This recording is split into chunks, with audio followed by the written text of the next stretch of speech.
What's going on, sports card hobby family? Another day, another sports card video. We have made it to the end of the week and we're ready for this long holiday weekend. I'm excited for it. If you're new here, you're looking for just about daily sports card collectible style videos, then hit that subscribe button down below so you don't miss a one. Today, I'm excited to learn from you all, especially my vintage baseball card collectors that watch the show.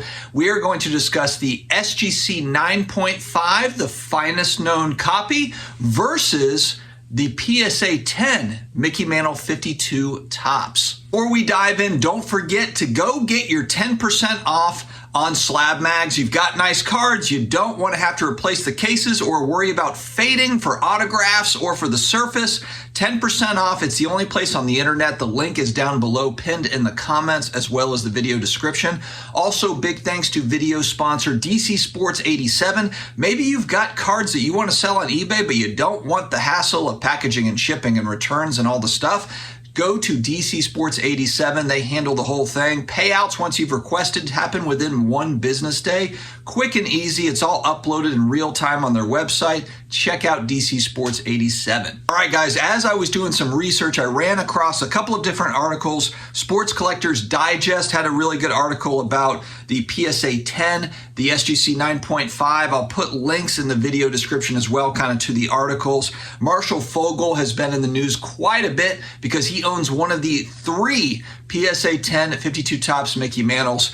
And there's a couple things that I want to just bounce off the viewership. Like I said at the beginning, I'm not going to sit here and pretend like I have some vast knowledge on these cards and the difference between these two. I always lean on viewership. I've never said I was any sort of a card expert going back the 5 years that I've started in the hobby. I'm always learning, and this is a particular card, really, arguably outside the Honus Wagner T206, the most iconic card in the entire sports card world is the 52 Topps Mantle. Ryan Breakout Cards, one of my buddies, actually, I looked back, didn't realize he had made this video, but going back 9 months after last National, they had the SGC 9.5 at the last National. I saw that. They also had the Diamondbacks collection, I believe it D-Backs collection, PSA 10, that was there too. So he was kind of doing a comparison at the last National, which was cool. He mentioned Type 1 versus Type 2. I want to try to understand this better because I've heard this thrown out there before, but does Type 1 mean first print, like first printing, with Type 2 being kind of like more of a second printing? In which case, does that mean that Type 1 is more valuable than the other, kind of like, you know, the first run of a book or something, or first print of something, a comic book or whatever? Is that what that means, or is it something completely different? So first off, in the comments, I want to understand the difference between Type 1 and Type 2. The other thing too, there's a big debate over Rosen's 9.5, the finest known copy. And I believe that was Rosen that said that, not SGC, but SGC's got that on the label. Shout out channel partner SGC, doing good work out there. That SGC 9.5 is magnificent. Now, granted, I have not looked at 1,000 different 52 Topps Mantles. If you're a vintage baseball card collector and you've gone to shows, you've looked online at these, you've probably looked at a ton of these cards, so you can actually appreciate kind of that 9.5, the 10s. You kind of see the difference between the 8 and the 9.5 and all that. But that 9.5 was unbelievable. And I actually didn't get over to see the D-Backs, that PSA 10 version.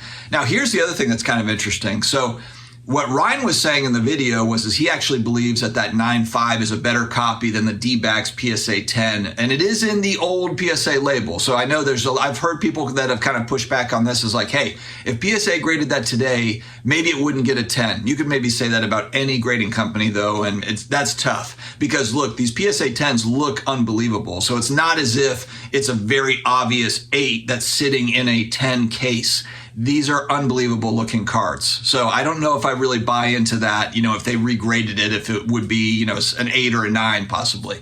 But the other piece is that I've heard a lot of talk about Marshall Fogel's PSA 10, which Jeff Wilson has done a whole series on. You can go to Sports Card Investor and he's got a playlist where he's met with Marshall Fogel and talked through his collection. It is believed is the best PSA 10 copy. So then that's another part of the debate, I suppose. Is Marshall Fogel's better than that 9.5 that SGC graded? The Rosen one. I feel like this is like two titans coming. It's like Godzilla versus Mothra or something, or Tech Godzilla or whatever they were.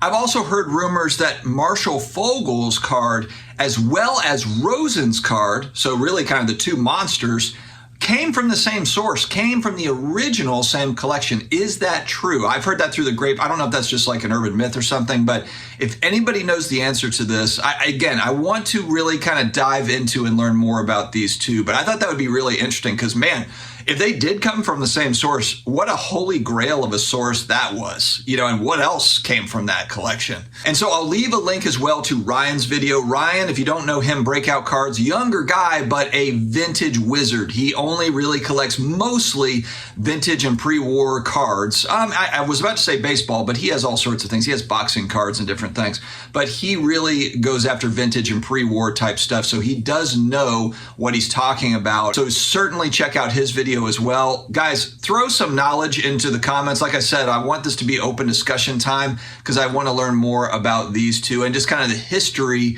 maybe behind this debate. Let me know. All right, guys, stay healthy, stay awesome, and I will talk to you again later.